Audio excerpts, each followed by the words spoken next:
It's Emily Kaufman, the travel mom. And since we can't go away places right now, I am bringing some of my favorites to you. So it's time for another travel talk. And one of the places I enjoy visiting so much is Sonoma County. They've got so much to offer, whether it's their beautiful coastline, the redwood forest, or of course, their wine country. And one of my favorite wineries is Dry Creek Vineyards. And I'm super excited to be back with my friend Kim Stare Wallace, the owner of Dry Creek, because today it's all about rosé. Hi, Kim. Hi, Emily. So great to be here. This is the perfect way to kick off the weekend. It is wonderful. Where are you, Kim?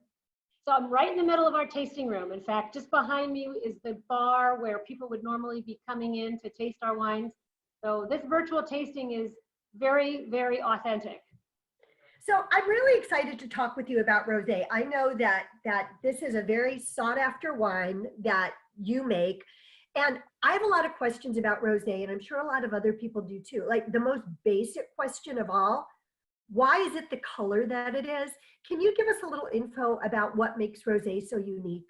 Yes, so rosé, first of all, rosé, why are they pink? How do they get that color? Rosé, the color comes from the skin contact. So we use red grapes, but the amount of time that the juice is on the skins determines the depth of color. So more skin contact will give you a pinker wine, if you will, and less skin contact, the wine will be a little more pale and salmon in color.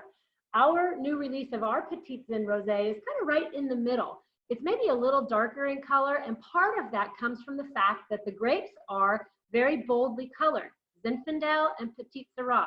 We call this wine Petite Zin, and both of those grapes give a lot of color to our rosé. It's interesting you say that because I'm going to be a total amateur novice here and tell you, I had often wondered, was it a mix of red and white wine? So Yeah. I'm sure I'm not the only one who thinks that way.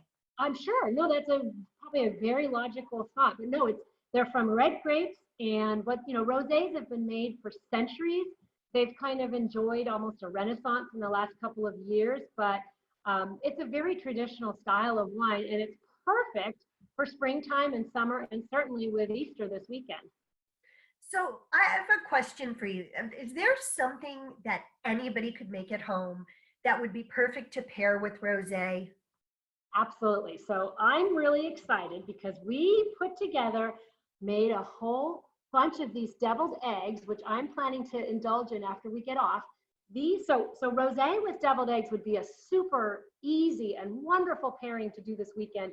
And we have a recipe that we want to share with everybody that uses ingredients that everyone should have in their home. It's kind of a fun little twist. They're actually deviled eggs with a balsamic, so balsamic deviled eggs. And I love them, and I hope you will too. I wish I could give you one right now.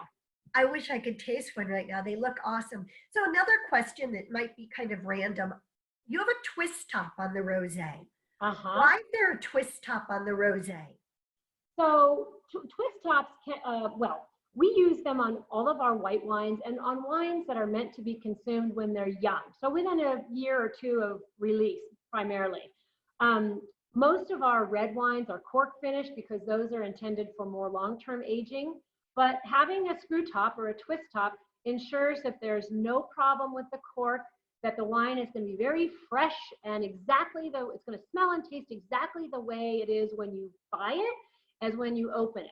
And it's really for the ease, it makes it really fun and easy. You can take it along to a picnic, or you can take it to when we can all go to events again. So it makes it very easy.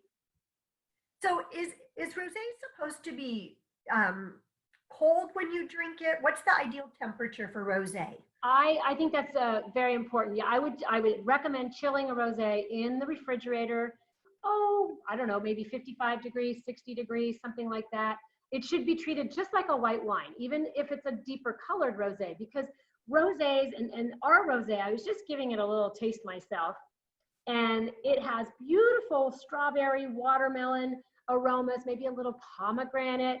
It has just a very refreshing, approachable mouthfeel, and it's supposed to be fresh and zippy. And so with wines of that style, you want them to be chilled nicely. Now, having said that, you don't want it to be like in an ice bucket for 3 hours, because that'll really mute those aromas and flavors that we talked about last week. So describing the flavors like you just did, it makes me think of other foods that might be great to pair with this. If you're making a picnic in your backyard even, what's something else you might suggest people could make? Well, one of the things that just popped into my head, obviously, is ham. And that's something a lot of people are going to be having on Sunday. So it's beautiful with ham. It would be great, really, with ham sandwiches the day after Easter. I also love rosés with a nice quiche, you know, whether it's a vegetable quiche or a quiche Lorraine.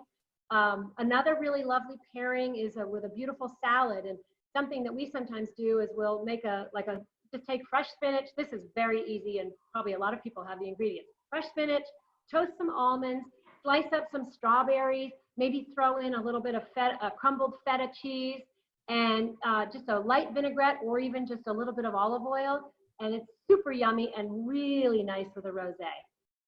My mouth is literally watering. So I'm really excited to learn about rosé, and I'm glad that we're going to continue this series. I think we're going to talk about some Cabernet the next time, about what's important to look for in a Cabernet and some pairings with that.